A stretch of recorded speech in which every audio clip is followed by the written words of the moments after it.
Hola a todos y a todas, estamos en un nuevo videochat que ha llevado mucho tiempo generarlo, pero al final estamos aquí con Lluís Serra. Un placer estar con él porque la verdad es un lujo. Lluís Serra es una persona, un gran profesional, una persona que tiene un currículum fantástico, admirable. Él es doctor en medicina, es doctor en nutrición, es especialista en medicina preventiva y salud pública. Su inicio son en la Universidad de Barcelona, en este momento es catedrático de medicina preventiva y salud pública de la Universidad de Las Palmas de Gran Canaria, donde también es titular de la Cátedra UNESCO de Investigación, Planificación y Desarrollo de los Sistemas Locales de Salud. Es director de grupos de investigación, es director de revistas internacionales de nutrición muy importantes. Es fundador y presidente de la Academia Española de Nutrición y Ciencias de la Alimentación. Ha montado una ONG sobre nutrición sin fronteras. Es decir, podríamos seguir hablando y hablando con él solo sobre su currículum, ¿no? Y la verdad que encantado de estar con él porque es un lujo, como decía antes, ¿no?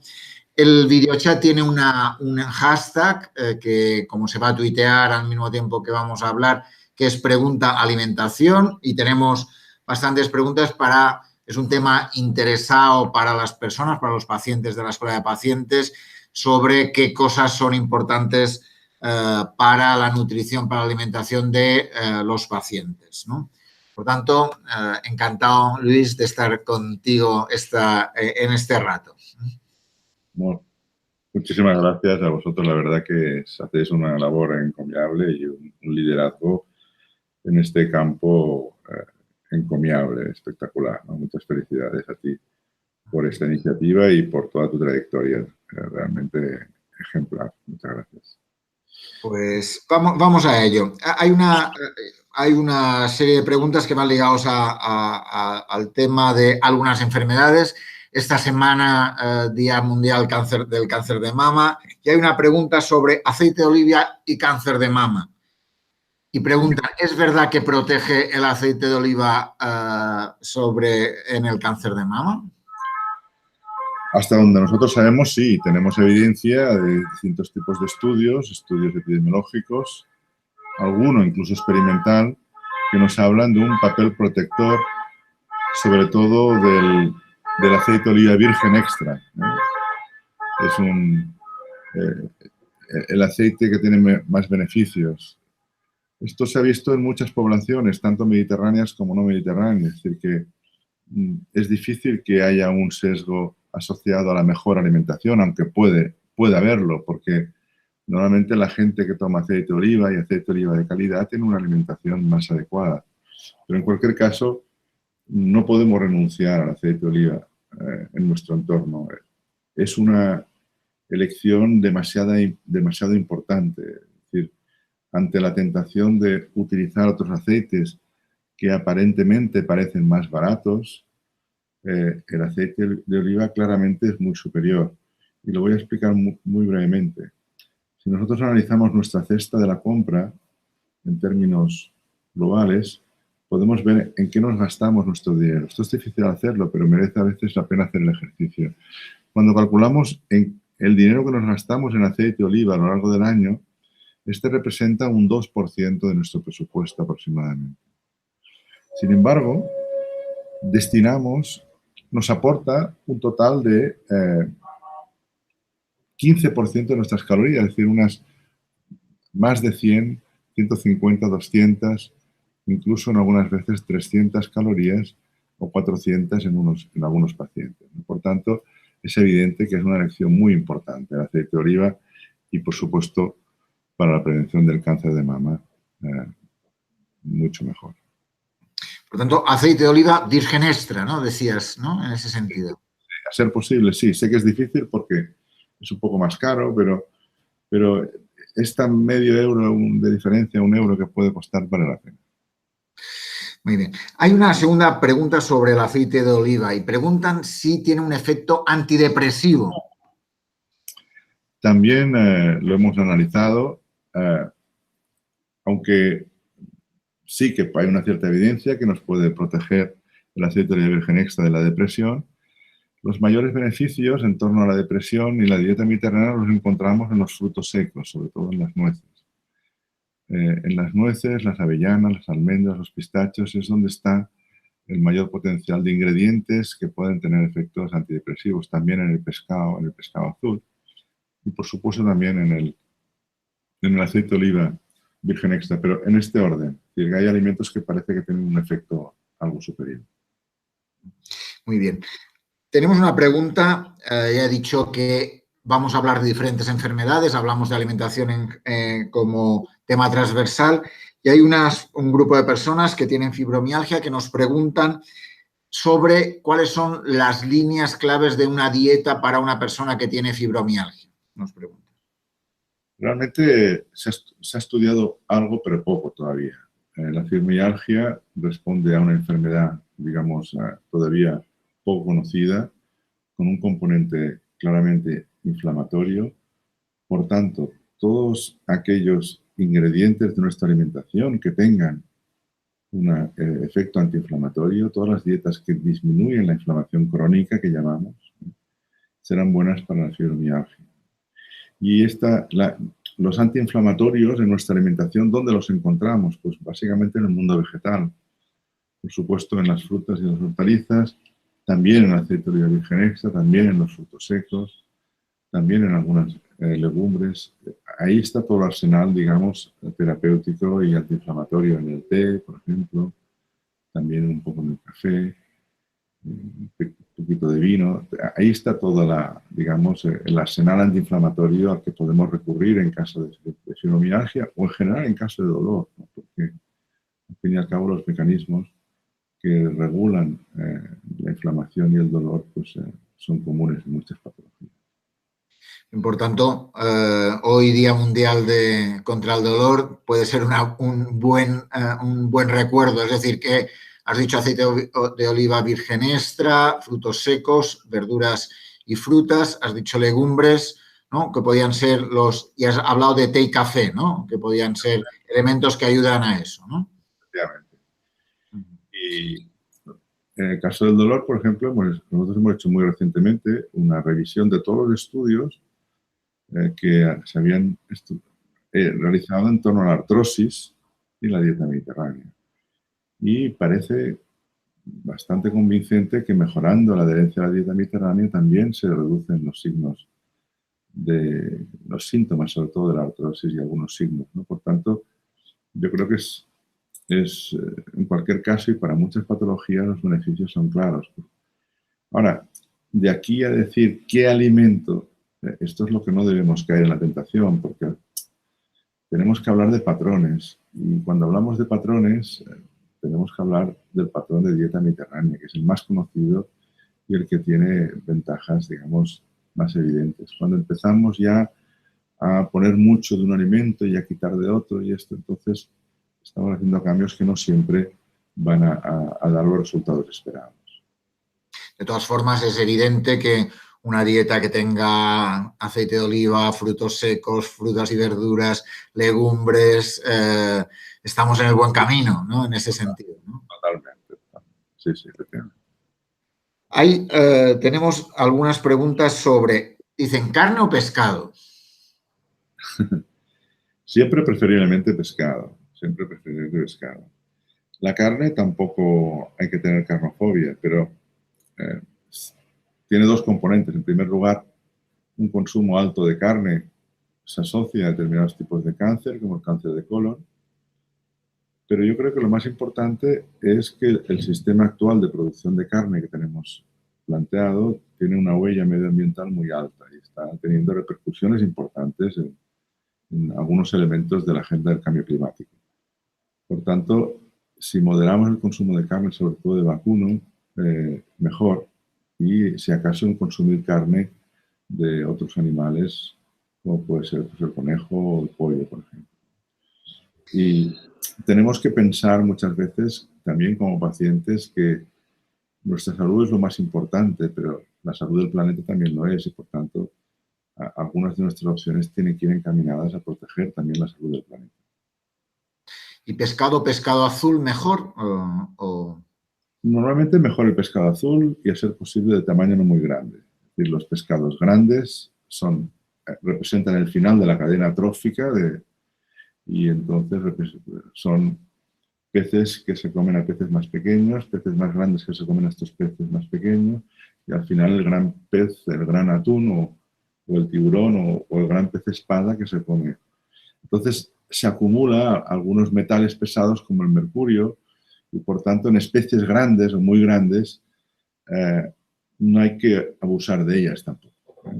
Siempre mejor pequeñas, pequeñas caballas, sardinas, anchoas, son pescados ideales, ¿no? Y con una cantidad de lo que llamamos ácidos grasos omega 3 muy alta, que también nos va bien para la depresión, también nos va bien para el dolor, por tanto tienen unos componentes claramente beneficiosos.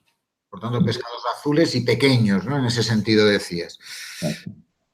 Huevos, preguntan. Huevos, ¿cuántos? En realidad no tendría que haber demasiados límites para los huevos, porque, hombre, tampoco podemos estar tomando huevos, 3 o 4 huevos al día.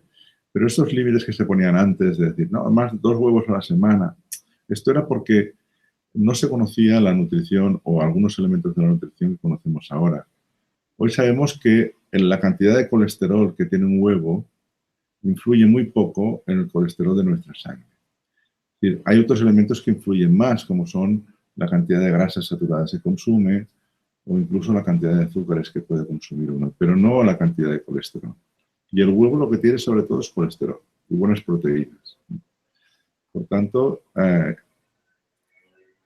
vamos a poner un límite, pero racional, en torno a 4 o 5 huevos a la semana, 6. Pero incluso si alguien se quiere tomar un huevo al día, tampoco pasa nada. Es decir, no, a menos que tenga un problema de colesterol y que su médico, su profesional sanitario le haya prescrito una reducción en el consumo de algunos alimentos. Pero generalmente el huevo no es el problema. Y si encima son huevos de gallinas felices, podemos estar tranquilos. Muy bien, pues por tanto tenemos ya más información sobre eso. Vino, ¿sí o no? Bueno, aquí hay mucha polémica realmente porque últimamente han salido algunas revisiones que limitan mucho los límites que se habían establecido hasta ahora de consumo de vino. Es cierto que el consumo moderado de vino se asocia con un patrón alimentario más prudente y que esto pues, puede ser. Pero yo soy partidario de un consumo moderado de vino. Si se consume, obviamente, si no consumimos, no, pero yo soy partidario de un consumo moderado de vino tinto, blanco, rosado, esto da igual, en torno a 2 copas al día, un poco menos en las mujeres. Esta sería una cantidad, digamos, perfectamente aceptable. Incluso para algunos pacientes, obviamente, esta recomendación es muy apropiada para gente de una cierta edad. Es decir, a un joven de 18 años no tenemos por qué recomendar que consuma vino, ¿no? Pero una persona de 35 o 40 años o mayor que tenga algunos factores de riesgo cardiovascular, que tenga un pequeño colesterol, yo creo que el vino le va a beneficiar claramente. Eso es la evidencia que yo entiendo. Muy bien. Y sobre la cerveza, ¿qué decimos? Nos preguntan sobre la cerveza. ¿Qué podemos decir sobre la cerveza? ¿Es igual de bueno que el vino? Yo diría que no. O sea, en los estudios que han comparado los beneficios cardiovasculares, sobre todo del vino con la cerveza, para que nos entendamos, el vino protege un 30% y la cerveza un 20%. Por tanto, no parece que el vino tiene efectos superiores. Ahora bien, también es cierto pues, que la cerveza tiene otros componentes ligados al lúpulo que pueden tener también efectos parecidos a algunos ingredientes como el resveratrol que está presente en la uva, ¿no? Por tanto, yo no sería muy taxativo decir vino siempre, cerveza nunca, vino preferentemente, ocasionalmente y en alguna circunstancia, ¿por qué no una cerveza? Consumo de leche y productos lácteos. Plantean, nuestros pacientes leen y dicen, ¿es verdad lo que he leído de que el consumo de leche y productos lácteos reducen la mortalidad total y la mortalidad cardiovascular? Esto es lo que hemos encontrado, ¿no? Pero paradójicamente, muchas veces en las redes encontramos pues, que la gente dice, el hombre no tiene que tomar leche porque no hay ningún mamífero que tome leche después del destete. Luego leo otras cosas, que la leche provoca inflamación, provoca mucosidades. Es decir, la realidad desde el punto de vista epidemiológico, lo que nosotros vemos es que el consumo de leche, sobre todo de leche baja en grasa y de algunos quesos y de yogur, reduce el riesgo de mortalidad, alarga la vida. Y esto es lo que nosotros vemos, ¿no? El hombre bebe leche después del destete, pero también conduce coches y juega golf y hace muchas cosas que los animales no hacen, ¿no? Así que no podemos juzgar solamente el hábito de consumo porque no lo hagan el resto de mamíferos. Y respecto a la inflamación, realmente es posible que en algunas personas durante un resfriado les pueda provocar algún tipo de intolerancia o reacción, pero en la gran mayoría de personas la leche no produce ningún tipo de reacción, de mucosidades o de este tipo de cosas. Perfecto. Otra de las personas nos dice que ha leído que el consumo regular de café se asocia con una reducción del riesgo de cáncer de mama. Preguntan si es verdad y te agradecen tus respuestas. La evidencia es bastante clara en relación con la enfermedad cardiovascular y en general para la salud, ¿no? El límite o el umbral para el que se observa este beneficio está en torno a las 3 tazas de café al día. Específicamente para el cáncer de mama, yo no me atrevería a decirlo, ¿no? Es decir, las evidencias no son muy concluyentes. Pero en general no es perjudicial y en cambio sí es beneficioso para muchas otras patologías, como sobre todo la patología cardiovascular y también alguna patología neurológica ligada al deterioro cognitivo. Muy bien, muy interesante. Nos vamos antes lo has comentado de alguna forma, nos preguntan sobre los aceites. Hablan de aceite de palma y aceite de girasol. Dicen y preguntan qué dirías sobre al respecto y preguntan si aparte del aceite de oliva hay algún otro recomendable. Bueno, los aceites tendríamos que dividirlos en 2 tipos, ¿no? Los aceites que utilizamos nosotros en casa y que compramos para aliñar, para cocinar o para freír, y los aceites que nos pone la industria en los productos procesados. Son 2 cosas distintas.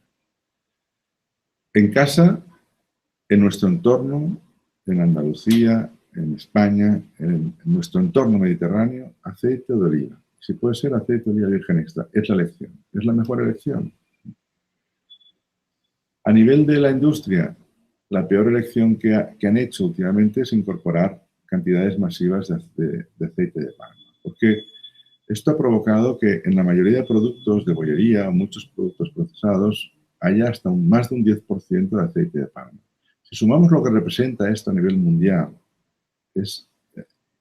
nos da una visión de una necesidad de producción de este aceite que ha tenido repercusiones muy importantes en las zonas donde se está produciendo. El aceite de palma tradicionalmente se consumía en África, en algunos países, y se producía en estos países. En el momento en que la industria decide incorporarlo en las galletas, en la bollería, en todos lados, tienen que empezar a producirlo, pues, islas o países de otros continentes como el sudeste asiático. Y esto está erosionando muchas zonas geográficas. Estamos hablando del orangután, pero no solo es el orangután, son cantidades de selva que se están deforestando para plantar palma. No es la opción, no es la opción. Ni saludable, ni desde el punto de vista saludable, esta grasa vegetal saturada es la opción mejor. Es de las peores que hay. Y por supuesto el aceite de girasol a nivel de industria, y si encima el girasol es rico en oleico, es una opción muy buena y mucho más sostenible que el aceite de palma. Muy bien. Otra de nuestros pacientes nos plantea sobre una lectura de alguna declaración hecha por ti. Dice, he leído que usted ha dicho que el consumo alto de carbohidratos o bajo se asocia a una mayor mortalidad total. ¿Me lo podría explicar? Sí. Estos son unos estudios publicados por el grupo de Harvard, en el cual se ha visto que los carbohidratos en la mortalidad tienen como una forma como de U. Es decir, consumos muy altos o consumos muy bajos se asocian a mayor mortalidad, ¿no? Desde un punto de vista epidemiológico. Los consumos, digamos, que se asocian a menor mortalidad están aproximadamente entre el 40 y el 50% de la energía, aproximadamente. ¿Qué es lo que recomendamos nosotros? ¿Qué quiero decir con esto? Que las personas que están recomendando dietas muy bajas en carbohidratos, que son hiperproteicas, por ejemplo, para perder peso, deberían tener en cuenta que a lo mejor estas dietas pierden peso, pero respecto a la mortalidad a largo plazo no son beneficiosas. Entonces, ¿de qué nos sirve perder peso si no va a tener un efecto positivo sobre nuestra salud? Es absurdo. Igualmente, en el otro extremo, las dietas muy ricas en carbohidratos, que tienen más del 55% de energía en forma de carbohidratos, se asocian con menor mortalidad, con mayor mortalidad. Aunque eso también está relacionado también con un menor poder adquisitivo. Muy bien, muy interesante. Hay una pregunta que probablemente las toca un poquito, pero dice, ¿qué podría decir de bueno sobre el consumo de quesos? Hombre, yo soy un gran entusiasta del queso. Yo antes que recomendar leche de vaca, recomendaría nuestros quesos de cabra y oveja, que son de los mejores quesos del mundo, ¿no? Y que a ser posible consumiéramos quesos del lugar. Si estás en Menorca tienes que consumir queso de Mahón, si estás en Fuerteventura tienes que consumir queso de Fuerteventura, preferiblemente, ¿no? Y si estás en las Alpujarras, pues queso de las Alpujarras. Porque al fin y al cabo son quesos elaborados con formas normalmente artesanales, respetando, digamos, el ecosistema del medio ambiente, con una producción sostenible de ganado, del propio ganado, ¿no? Y realmente pues, tienen un sabor y unas calidades extraordinarias. Es cierto que son un poquito más caros que el típico queso de plato, ¿no? Que compramos a 7 euros el kilo, 8 euros el kilo.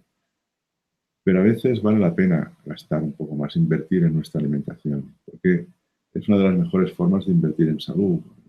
Sé que cuesta decir esto ante muchas familias que tienen dificultades para llegar a fin de mes, pero a veces deberíamos reorientar nuestras prioridades en cuanto a inversión monetaria y a lo mejor no comprar tantos móviles y tantos televisores y dedicar un poco más de dinero a nuestra alimentación. Muy bien.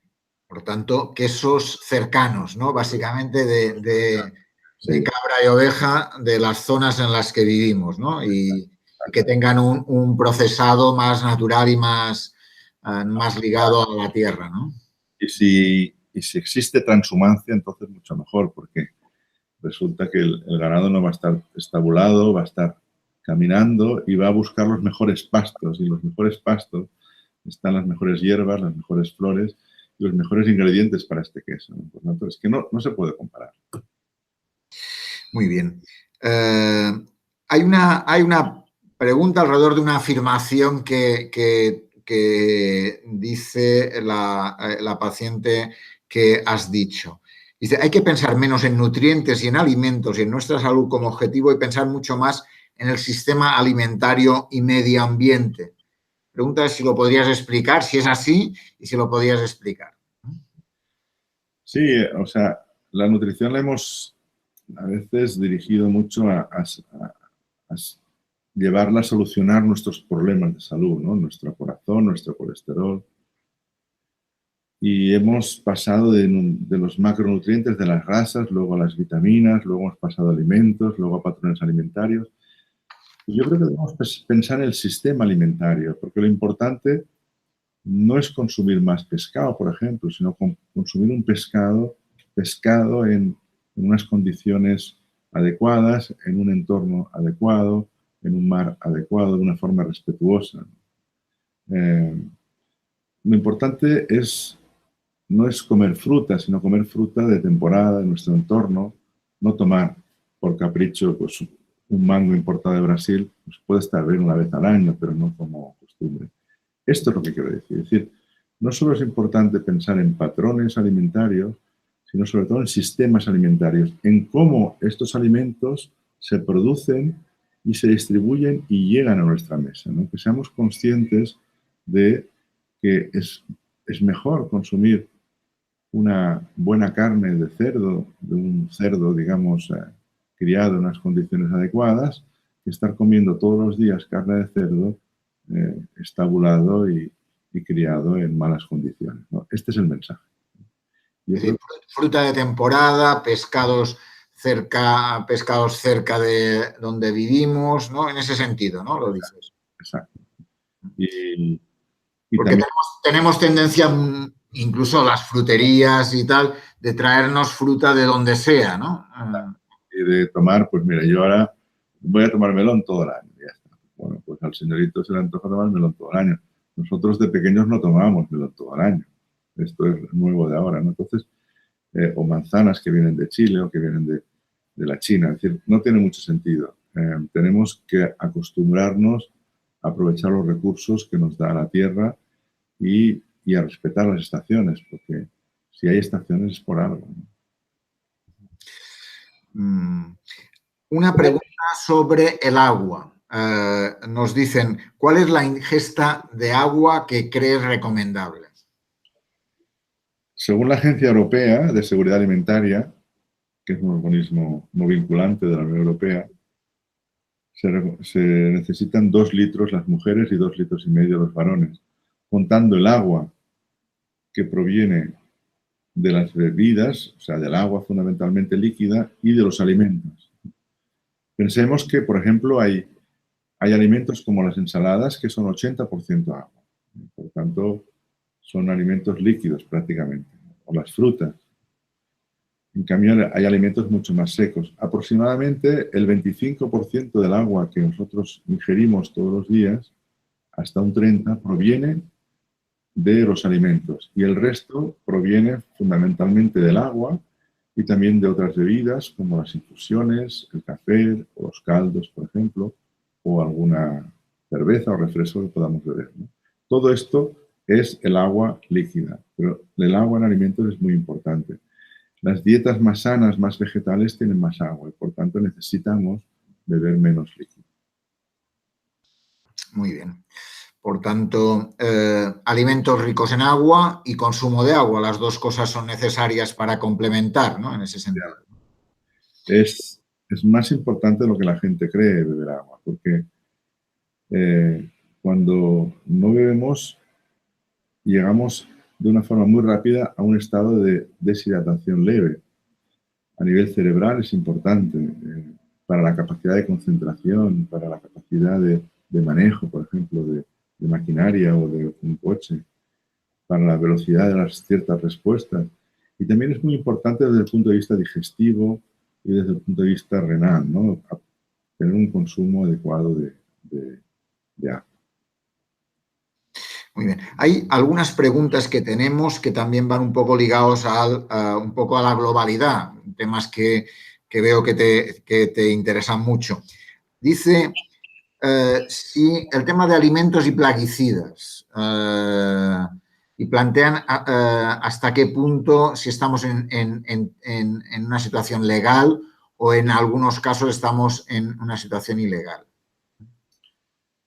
Realmente el agricultor tradicionalmente no sabía manejar, no estaba capacitado para manejar estos productos que son venenos, muy peligrosos. Tenemos que tener en cuenta pues, que muchas veces son personas con poca formación o tradicionalmente, y que además las administraciones, a menudo las diputaciones o los cabildos, les regalaban estos productos como incentivo agrícola. Es decir, pongámonos en su piel para comprender el tema. Imaginémonos pues, que esta persona tenía sus cultivos y la administración le regalaba los productos fitosanitarios que, al tenerlos gratis, pues quieras o no, por su quizá falta de formación al respecto, ponía cantidades superiores a las que realmente se necesitaban. Esto, por suerte, lo hemos frenado, pero hace 30 años realmente la situación era muy mala en este tema. Era realmente mala. Esto se ha mejorado mucho a nivel de administraciones. Los cursos de formación en fitosanitarios están llegando a los trabajadores del campo y realmente la situación va a mejor, no va a peor. Por tanto, en esto hay que ser optimistas porque estamos mejorando mucho la situación. Ahora bien, estamos empeorando en otros aspectos. Estamos empeorando, por ejemplo, en la acumulación de residuos, muchas veces provenientes de los plásticos, en el medio ambiente. Estamos acumulando demasiados productos en el propio medio ambiente y volviendo a la agricultura, es fácil cubrir el campo de plásticos, pero luego ¿quién lo recoge? ¿Quién lo recicla? ¿Dónde va todo este plástico cuando queda viejo y obsoleto? Pues mucho va a la tierra, otros va al mar, otros se recogen. Y realmente ahí es donde está el futuro del problema. Insisto, los fitosanitarios lo son y lo han sido, pero están bajo control. Lo que pasa es que muchos de estas sustancias nunca van a desaparecer de nuestro organismo porque se fijan a las grasas y, por tanto, en cantidades menores, pero siempre van a permanecer en nuestro cuerpo. Y ligado a eso tenemos una pregunta que afecta a la seguridad alimentaria.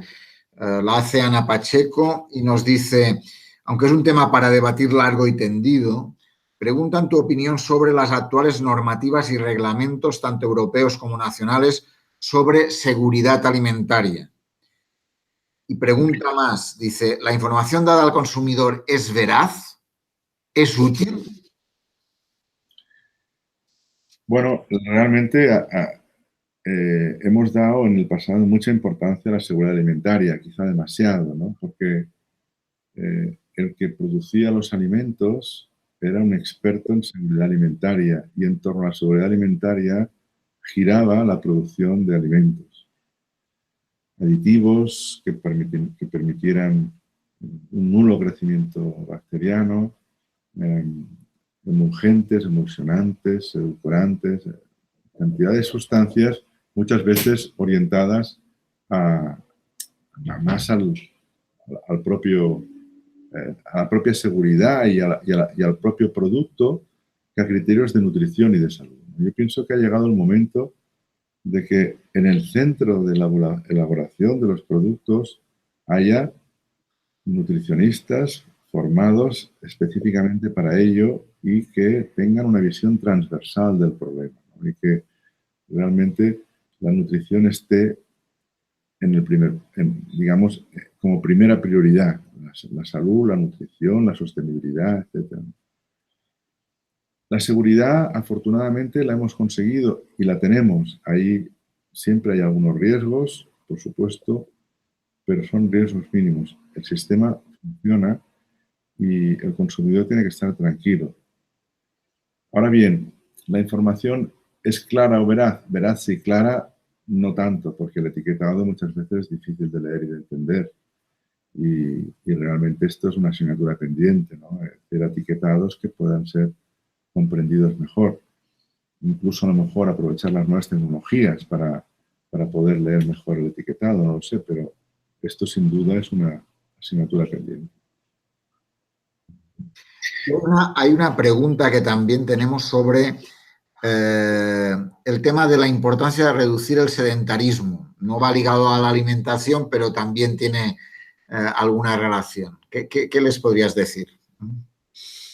Nosotros sabemos que haciendo ejercicio físico, combinando el ejercicio moderado, que sería caminar, con algún ejercicio vigoroso a la semana, podemos reducir la mortalidad hasta casi el 40%. Es decir, la posibilidad de mejorar nuestra expectativa de vida haciendo ejercicio es importante. Y efectivamente, como dices, son dos cosas distintas. Una cosa es la alimentación y otra cosa es el ejercicio físico. Pero si hacemos ejercicio físico y nos movemos, a lo mejor podemos comer un poquito más. Y podemos disfrutar un poquito más de nuestra comida y nuestros productos, ¿no? Porque a veces la gente dice, no, no tomo garbanzos porque me engordan. Bueno, vamos a ver, todo engorda al final, ¿no? Todo lo que se consuma engorda menos lo que se deja en el plato o el agua. Pero lo importante es que haya un cierto equilibrio a los que nos gusta comer más, que hagamos más ejercicio y pues, a la gente que come menos, a lo mejor no es necesario que haga tanto ejercicio, pero tiene que haber un cierto equilibrio. En cualquier caso, los últimos análisis de grandes estudios publicados nos hablan de reducción del 39% de la mortalidad, casi 40% en seguimientos de más de 2 millones de personas durante más de 20 años. Son datos muy contundentes de los beneficios de la actividad física. Pero para mí es tan importante como la propia alimentación. Tenemos algunas preguntas. Estaba ayer en un debate y plantearon un debate con pacientes con cáncer y plantearon un tema que quiero ponerte encima de la mesa y es el tema de en los pocos consejos dietéticos que se dan por parte de los profesionales de la salud en el ámbito de cáncer para hacer una alimentación más adecuada. ¿Qué opinas de eso y qué crees que consejos son importantes que tengan en cuenta las personas con cáncer? Hombre, realmente la alimentación es importante en el paciente que ya tiene cáncer. No solo es importante para prevenirlo, sino también el paciente que ya lo tiene. Y normalmente, salvo localizaciones específicas, volvemos a las mismas recomendaciones de una dieta mediterránea lo más fiel posible y con las mínimas excepciones posibles y consumo de acero. Esto sería clarísimo en estos casos. Yo, en un momento en el cual pues, el azúcar representa un problema importante en buena parte de nuestra población, el consumo excesivo de azúcar, sin qué duda cabe. El otro día leí un artículo que me gustó mucho, también del grupo de Harvard, de Walter Willett, que decía que los pacientes con cáncer de colon que reducen el consumo de azúcar y lo sustituyen por edulcorantes artificiales tienen menos recidiva y mayor supervivencia de cáncer de colon. Es un estudio que me llamó la atención, ¿no? Porque se hacen muy pocos estudios en pacientes con cáncer para ver qué tipo de alimentación puede favorecer su mejor resultado, ¿no? Y en este caso, el cáncer de colon y edulcorantes reducían el riesgo de recidiva. Me llamó mucho la atención este estudio, lo leí varias veces y realmente a veces son trabajos muy necesarios porque no abundan. Y yo creo que en torno al paciente oncológico habría de haber más investigación acerca de las posibilidades de la nutrición y de la alimentación. Y sobre todo no hacer caso a chiflados que nos dicen que la alimentación nos va a curar el cáncer. Esto no es cierto. La alimentación no va a curar el cáncer a nadie. El cáncer lo vamos a curar con las herramientas terapéuticas de que dispongamos, con nuestra capacidad también mental y con la una ayudita de nuestra alimentación, pero no la va a curar la alimentación. Por lo tanto, muy importante recordar que tratamientos y la alimentación como un elemento que ayuda a una mejor salud globalmente y, por tanto, también en este caso en el cáncer, ¿no? Y puede ayudar a tener un mejor humor también, a sentirnos mejor. La alimentación, todo esto puede contribuir, ¿no? Porque volvemos a la dieta mediterránea y la depresión. Nosotros tenemos aquí un grupo liderado por la doctora Sánchez Villegas, en el cual se ve perfectamente la relación entre depresión y dieta mediterránea. Tiene un efecto protector. Las personas que se alimentan diariamente con alimentación tipo fast food tipo mucha carne, muchas harinas refinadas, muchos azúcares, tienen mayor incidencia de presión. Y sin embargo, estas cadenas llaman a su modelo alimentario infantil Happy Meal, cuando la verdadera Happy Meal es la dieta mediterránea, es la que nos hace más felices. Y un paciente con cáncer que sea feliz, ayudado por su alimentación, va a afrontar mejor su enfermedad, seguro. Muy bien, por tanto, sí, perdona. Sí, sí. O sea, esto es lo que quería comentar. Muy bien, tenemos unas últimas preguntas alrededor de dos temas.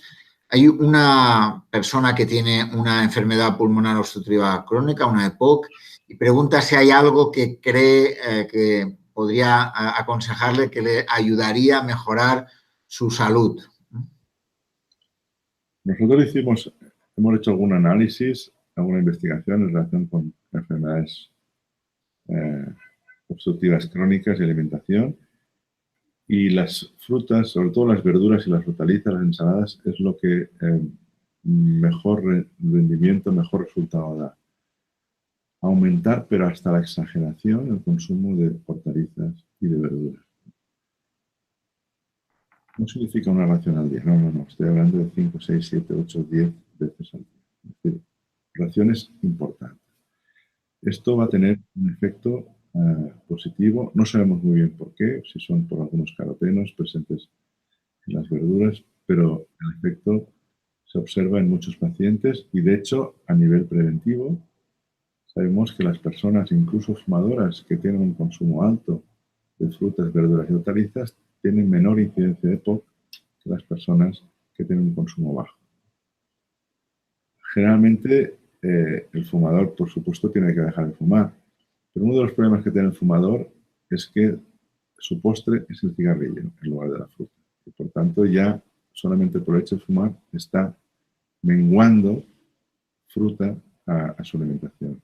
Mi mensaje es, claro, frutas, pero sobre todo verduras, hortalizas y ensaladas. Por lo tanto, la verdura y la fruta vuelve a salir como gran protagonista. Sí. Y una última pregunta alrededor de enfermedad renal. Nos preguntan, ¿la enfermedad renal va a estar relacionado con cambios en la dieta, algunas necesidades determinadas? Y pregunta qué consejo les daría sobre una alimentación más adecuada.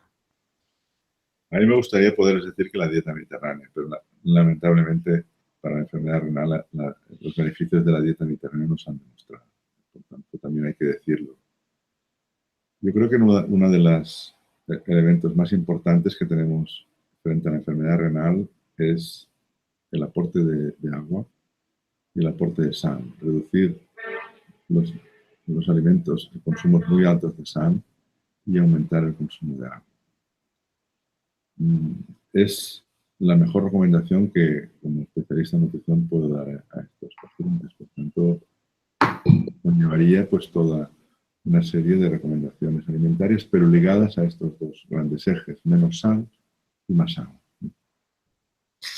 Muy bien. ¿Alguna recomendación final que quieras hacer? ¿Algo que creas que no ha salido? Porque, vamos, para este tema podríamos estar horas y horas hablando, pero ¿alguna recomendación global que quieras terminar haciendo?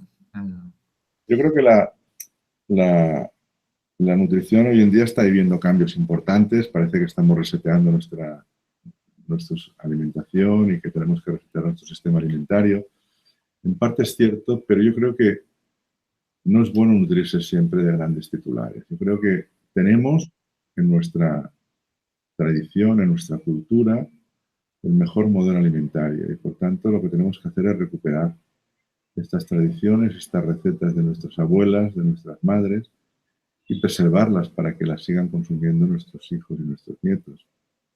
Porque la parte cultural de la alimentación para mí es tan importante como la parte sanitaria o la parte medioambiental, ¿no? Es decir, es un elemento fundamental, tan importante como una lengua. No podemos vivir de espaldas a nuestra cultura. La alimentación es una parte fundamental de nuestra cultura. Por tanto, mi comentario final sería también tenemos que alimentarnos bien para ser fieles a nuestra cultura. Pues muchas gracias, Luis, por estar con nosotros, por darnos recetas, ideas que nosotros creemos que son muy importantes y que creemos que puede ayudar a una mejor salud. Nosotros en nuestro bloque de blogs que tenemos, uno es Cocinar Rico y Sano y tenemos una receta semanal y que normalmente recomendamos como una línea que creemos que puede ayudar a mucha gente a mejorar su sistema alimentario, ¿no? Como decías tú, no solo los nutrientes y alimentos que comemos, sino también tener en cuenta algunos aspectos globales que ayudan a una mejor salud. Claro. Es evidente que lo que estáis haciendo es importante, pero en la alimentación, más que en ninguna otra cosa, el paciente individualmente dentro de una familia no puede cambiar su alimentación. Hay cambios que requieren cambios estructurales, cambios del sistema alimentario, ¿no? Porque uno no puede modificarse su alimentación o los hábitos muchas veces de compra si no se producen estos cambios. Por tanto, una labor importantísima la que hacéis y que espero que el resto de comunidades, las autoridades sanitarias en general, se hagan eco de esta sensibilidad y que tengan unas repercusiones importantes en la salud de los pacientes. Pues en eso seguimos y en eso te agradecemos tu presencia aquí con nosotros y con tu saber tan importante sobre este ámbito de la alimentación, habernos aclarado muchas cosas que creo que pueden ser muy útiles para nuestros pacientes. Muchísimas gracias, Luis, por estar con nosotros. Un abrazo. Muchas gracias.